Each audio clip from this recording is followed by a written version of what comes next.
সঁচাকৈ খুব ভাল এটা অনুষ্ঠান হৈছে আমাৰ অসম চৰকাৰ স্বাস্থ্য বিভাগে এইটো প্ৰথমবাৰৰ কাৰণে লৈছে। আগত এনে আমি স্বাস্থ্য কেম্প পাতিছিলোঁ, তো তেনেকুৱা মেঘা ধৰণৰ আমি কৰা নাছিল। এইবাৰ এইটো কৰা হৈছে, যথেষ্ট পেচেণ্ট আহিছে।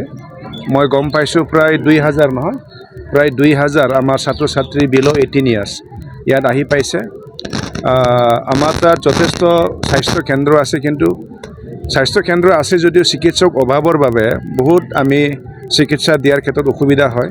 কিন্তু আজি যিহেতু আমাৰ TMCৰ পৰা GMCৰ পৰা বিভিন্ন বিভাগৰ যিহেতু চিকিৎসকবিলাক আহিছে, এইসকলক আজি ডায়েগনষ্টিক কৰা আৰু ইয়াৰে চিকিৎসা কৰা, তাৰ লগতে যিসকলক ৰেফাৰ কৰিব লাগে, এই গোটেইখিনি ব্যৱস্থা কৰা হৈছে।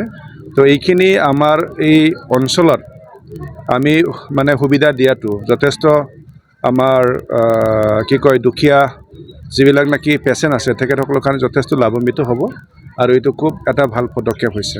স্যাৰ BTCৰ ডক্টৰসমূহ কেতিয়া বিতৰণ কৰা হ'ব? BTCৰ ডক্টৰসমূহ কেতিয়া বিতৰণ কৰা হ'ব? ডক্টৰ মানেতো এতিয়া EMটোৱে লিষ্ট ওলোৱা নাই, এতিয়াও EMৰ লিষ্ট নিশ্চয় আজি বা কালি ওলাই যাব, আৰু এইটো শপত গ্ৰহণ হোৱাৰ পিছতহে আমাৰ ডক্টৰৰ লিষ্টটো ওলাব। BJP থাকিব নেকি EM? এইটোতো স্পষ্ট হোৱা নাই, এতিয়াও স্পষ্ট হোৱা নাই। স্যাৰ তেওঁ হাগ্ৰামৰ মহিলাকে কৈছিলে যে যদিহে UPPL NDAৰ পৰা ওলাই যায় তেতিয়াহ'লে আপোনালোকে NDAত সোমাব, গতিকে কিবা খবৰ পাইছে নেকি যে UPPL ওলাব নেকি? এতিয়ালৈকে একো নতুন খবৰ অহা নাই, আমাৰ পৰা চৰ্ত দি থোৱা হৈছে।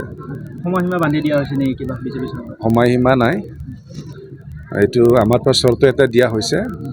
ইয়াৰ ওপৰত নিশ্চয় আমাৰ দলৰ যিবিলাক নেকি হাইকমাণ্ডত থাকে তেখেতসকলৰ মাজত নিশ্চয় ডিছকাশ্যন এটা হ'ব।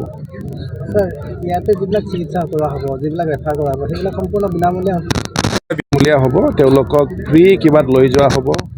GMCH নহয়, কাৰোবাৰ GMCHত লৈ যাব, তাৰ GMCHত নোৱাৰিলে চাগে লৈ যোৱাৰ ব্যৱস্থা থাকিব। Thank U.